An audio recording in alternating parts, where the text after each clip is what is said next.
All right. So another story. Look, I thought what I'd do is you probably don't really want to see my face, but a lot of YouTubers and stuff show their face. So I thought, why not show my face? And I wanted to say what I like about this beach. This beach is a really, really, really cool beach that I've been here for about 20 something years now, almost a local. And you go all the way to the south, get down towards Podor, and then all the way to the north, see that bluff up there, Maunganui Bluff. And the first day I came, well, the first time I came here, it was a really, really wet day, and I was with an old girlfriend, and I liked the beach, like beautiful waves, beautiful scenery, really rough as. Oh, check out this bird coming. And I thought, man, I could dig this, and I just kind of was in this wish mode. Anyway, fast forward a few years later, and I'd come back from England because I was going to be my mate's best man at a wedding, and I got to stay at a place over here called the Camp Club, where my boss let me stay in his house. And I remember coming up on the first day I was there, and I came up to a place like this, a bit higher though, and I was just looking at the birds cruising around. I was looking at the wild West Coast beach, and I thought, man, I could live here. So I said to the owner, hey, if you let me stay, I'll work for you. Stay in his batch, that was. So anyway, started working there and bought a motocross bike. That was really choice. Would do wheelies and stuff up this beach. A lot of the young lasses, I was a single man back then. Lasses used to come and stay. That was pretty cool. And none of them like my wife, of course. She's the coolest. But anyway, you got to slay a few dragons before you get to the princess. Anyway, this guy Marcus, same as me, he was a chap who taught me how to fish with a net and stuff over here. I hadn't really done much net fishing before, and we did a bit of what do you call it, surf casting, all that kind of stuff. And I just got hooked, man. I just thought, man, this is the place. And I've got to admit, even though sometimes you want to get out of here, go to a different place or whatever, I really think that being here, you're breathing this fresh air. Aussie's probably over that way somewhere, I think. And so it's not too far away. I wouldn't want to swim there though. And the fresh air and no brake dust, all those kind of things that the city has, fumes, smog, you don't get that here. You might get the beach smells a bit funny sometimes with plankton, and every now and again a dead whale washes up and that stinks a bit. But apart from that, it's pretty cool. And you imagine this beach here in the mornings, I'll do it one day, I'm going to go for a run, and I'll hold this bloody tripod, and I'll see how I go. And I was going to do it at winter time, but you wouldn't be able to see my face, so who cares? Anyway, I'm hoping if I do it, it's going to look really cool. Anyways, that over there is a surf tower which just got built about this year, I think, and that was freaking amazing. So Graham, yes, they did build a tower.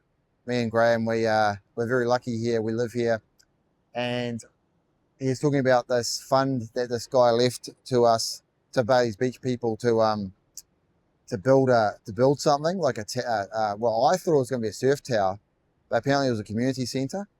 And I said, oh, I was going to be on the beach, and he goes, you got to be effing kidding, like this. Like, he's a bit disappointed when I said, but what do you know? There's a surf tower on the beach. So there you go, Graham. My dream came true. Anyways, now this beach, actually, there's a lot of history too. Like up there, about, I don't know, maybe 30 k's away, there was the first war in New Zealand. They had muskets were used. There was Ngāti Whātua and Ngāpuhi. They had a war, and apparently the river that came out of there ran red with blood. But a lot of them are intermarried now, and actually my own son, he's got Ngāti Whātua. Oh, actually, maybe Ngāpuhi. I can't remember now. Sorry, but yeah, everyone you meet, there's a bit of a connection everywhere. And a lot of people go on about small towns. This is a small little community, saying, oh, everyone knows your business. That's not really true, man. Sometimes I've employed two chicks once who I heard them talking, thinking, man, they sound similar. And it worked out they were sisters. Didn't even know it, that took months. So small towns, it doesn't necessarily mean that people know your business. And every time I think, oh, I'm done with this place, something new happens, like I meet my wife, we have a child together, and, you know, he's got mates and we've been down here for swimming and fishing and surfing, playing on the boogie boards, drone fishing, all that kind of stuff. And driving my car, going the motorbike. And I found octopuses on this beach. Someone found a seahorse and sea snakes. Never found them before myself. And, you know, so people who pay to come on a vacation here, we get every day. And so we feel very, very blessed.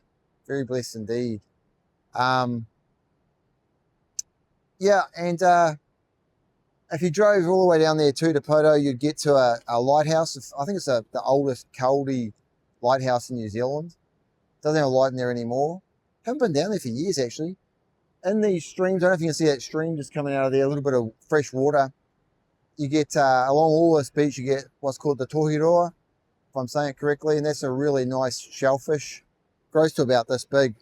And unfortunately, you're not allowed to eat them. I think it's like a $500 fine per tohiroa.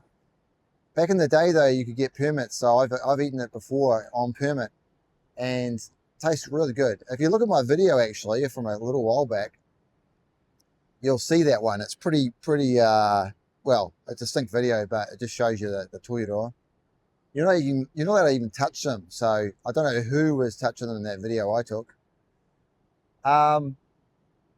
Yeah, well, I don't want to be late for dinner. My wife will kill me, so I'm going to sign off there. I hope you enjoyed the show. And if you've got any comments that you want me to say or answer, just tell me. And you know how people say subscribe and make a comment or whatever? As good as that is, just remember that I reckon you should just write down a piece of paper, put my name on a bit of paper and come and check me out every now and again. Don't go notifications. You don't need notifications. You've got heaps happening in your life. And if you're sitting there bloody bored just watching this Kiwi dude talk on your laptop or tablet or whatever, think, man, you can go and do stuff yourself. Like, for example, go for a bloody swim, for example. It's so nice out there, especially this time of year. Don't drown, though. Don't go on the outgoing tide. The first year I was here, 3 people freaking drowned. And maybe a few years later, I was doing a netting thing with this dude. No, I was on the beach, and I just finished because I thought, right, it's almost high tide. Tide will be going out soon. I'm going to stop. Anyway, a friend of mine went going past. He said, hey, man, I've never done this before. Can I have a go? I said, yeah, okay. And I was a bit sort of hesitant, but we did it anyway. He freaking got into difficulty and had to drop the net. And that meant I had to drop the net because I couldn't pull this bloody thing. But, man, it was strong. And a few days later, the net got washed up. And this person asked me, hey, man, is that yours? Because they went and retrieved it. And I said, nah, man, that's probably that dude who died. Like, the same weekend we went out, this guy died netting. So what do you catch? You catch mullet. Mullet are a really nice oily fish when you smoke them. When I heard of mullet before, I thought, nah, man, that's a river fish, a dirty, stinking, rotten river fish. They taste terrible with mud and stuff, but nah, they taste really good smoked. Actually, filleted, they taste good too if you fillet them early enough. And if you like roe, a lot of them have roe. I'm not a big fan of it, but I will eat it. And yeah, so, sharks are out there. That's right. Out there too, a freaking great white, somewhere out there. I was at work and I read that there's been a shark attack out here, which is good in some ways. I'll tell you soon why. It was good that it wasn't my mate because I thought it was my mate. He used to surf out here all the time. I'm kind of like a fair weathered surfer, but it was a different guy. But his board got freaking chomped, and he didn't get a graze on him. I don't think, maybe a bit of a cut. But anyway, the great white just went on, so I was happy he survived. Why was it good for me? Well, it wasn't me and it wasn't my mate, so that's why it was that was good. The other bit too is that apparently shark attacks are quite rare in New Zealand. They're bloody. There's a lot in Aussie, man. Everything's out to kill you in Oz, and apparently they don't attack much and not in the same spot. So I'm kind of hoping that I won't get attacked by a shark forever. Another thing is there's been whales wash up. So there's a big sperm whale that got washed up down there a few years back. Had a massive penis about this long, almost tripped over it. And up there were 2 whales washed up, a mum and its calf. And I felt really stink for it, man, because the sounds they were making were terrible.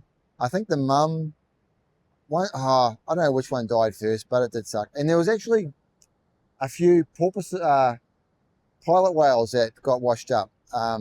one or two got washed up, and they had to shoot it because it was doing distress calls, which would have called the rest of the pod.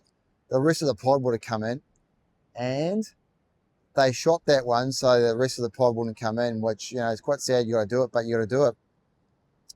What was the other thing I was going to say? Don't they do? Oh yeah, there's a thing called ambergris. Ambergris really stinks apparently, and it's worth like about $1,000 a gram, and it gets washed up here. I've never seen it on the beach myself. Well, if I have seen it, I didn't know where it was, but people showed me to it, and it smelled really funky. So much so that I think it's like dog poo.